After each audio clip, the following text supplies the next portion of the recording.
I'm sure you've seen those interfaces in professional workstations, like a huge mixer for audio engineers, color wheels for color grading, monitor pen tablets for artists. And then there's this, palette gear.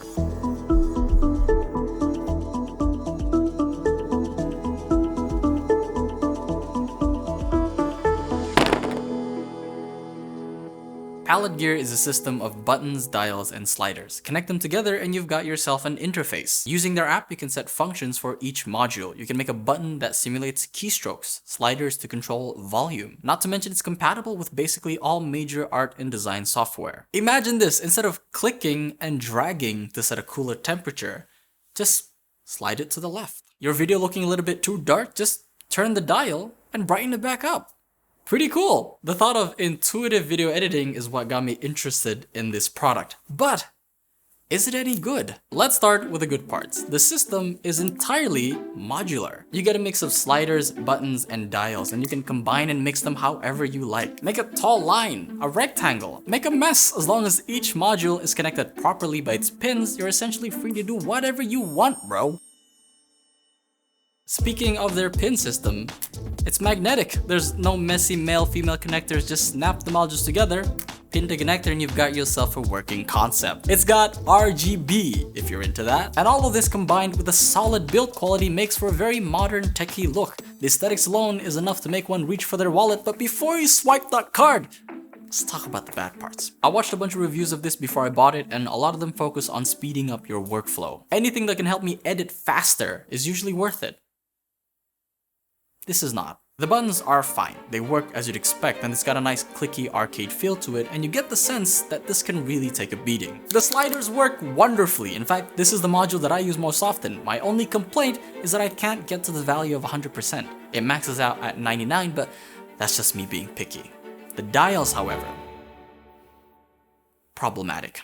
If you've ever used an electronic lens, then you know where I'm going with this. Let's say I want to use this dial for timeline navigation to go back and forth in the timeline. Turning from point A to point B can have different results each time. It's literally impossible to build muscle memory to adjust things quickly because it's not consistent. I could turn this dial 90 degrees 5 times, and each time I'd find myself in a different spot. Which means after turning the dial, you're gonna have to do a lot to compensate for either being over or under your target. You're not gonna get it on the first try, which kind of defeats the whole point of editing faster. I'm very picky about my dials if you can't tell. Take these dials on this turntable. They have a hard start and stop, which means they have a finite range. I like these. You turn it to the middle and you know it's at 50%. You turn it to the max and you know for certain it's at 100%. Or take this dial for instance. This rotates infinitely, but they have hard, satisfying audible stops. I can tell how far I've rotated the dial from the sound. There's physical feedback, and like the previous dial, it's consistent. A 90-degree turn has the same result each time. Compare that to the palette gear where a 90-degree turn can lend me anywhere from A to Z. It's way too unpredictable. I wanted to try the palette gear for color grading. These suck, so that leaves me with the sliders and buttons. The sliders work great for adjusting things like exposure, contrast, saturation, things linear in nature. Which led me to another problem. I use color wheels a lot when color grading, which requires multi-directional input. How do you control a color wheel with a slider, a dial, let alone a button? You don't. HSL? Forget about it. If you're doing photo editing on something like Lightroom where a majority of the controls are linear sliders, then these will do just fine. But for my color grading, I need to control wheels, which you can't do using any of the modules available in palette gear. Probably should have thought of that before I bought it.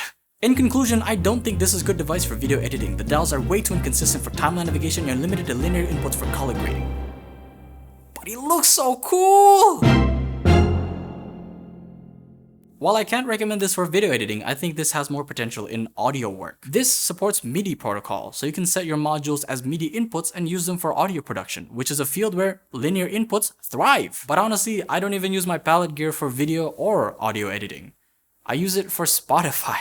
I've got a slider to set the volume, buttons for play, pause, and for skipping tracks. The dials on the right side are literally just for show to make it look good. Because, let's be honest, you're not really paying for functionality, you're paying for the aesthetics.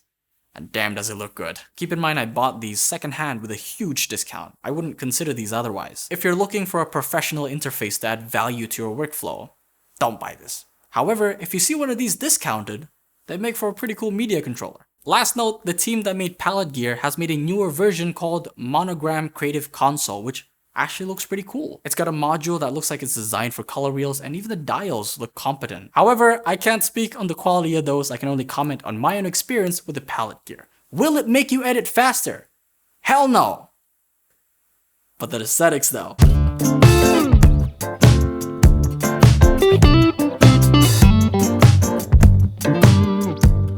Speaking of their pin system, balls.